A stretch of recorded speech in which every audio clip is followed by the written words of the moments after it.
Hi guys! Welcome back to my channel. Ito naman guys, update na naman tayo sa mga Dasbea fans dyan. Bawal ang mga bashers ni Dasbea, sabi nga ng iba dyan. Kung ayaw nyo itong mapanood, alam ko, pero yung ibang Dasbea talaga, kinikilig na talaga. At gustong gusto nila lagi may update tayo tungkol sa Dasbea. So ito na nga guys, may binigay itong si Dustin New kay Bianca De Vera. Ito na nga yung sa may pool area na umupo si Bianca sa tabi ni Dustin at parang may tinanong si Dustin at sabi ni Bianca, tago niya sa bulsa niya. Sabi ni Dustin, itago mo yan ng mabuti, baka madala sa laundry. Yun pala, ang binigay ni Dustin kay Bianca ay napakasimple pero hindi material, pero talagang galing sa puso ni Dustin. Ginawa pa ito ni Dustin para kay Bianca. Ano nga ba yun? Paper ring. Yes, sing-sing na papel.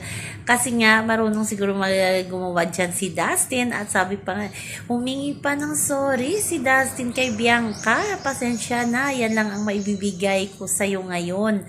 At ito naman si Bianca, natawa at hinampas ata itong si Dustin at sinabi na ang arte mo. Napaka-humble din ni Bianca na kahit maliit na bagay ay masayang-masaya na siya sa binigay sa kanya ni Dustin. Siyempre nasa loob ng bahay, baka real ring na yan. Paglabas nila ng bahay ni Kuya, baka promise ring yan. Tulad ng GM yan, may promise ring sila. Diba? Magkapareho si JM at si Piang, merong promise ring.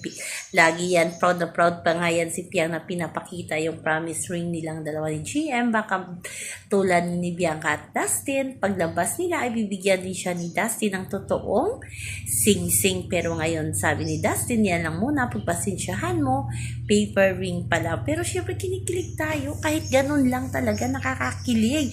Yung sincero talaga, pinapaingatan pa ni Dustin kay Bianca, itago mong mabuti kasi baka madala yan sa laundry. Talagang galing talaga sa puso ni Dustin ang pagbigay na yun kay Bianca, mahal man or hindi, talagang nasa puso niya talaga na bibigyan niya si Bianca ng sing-sing.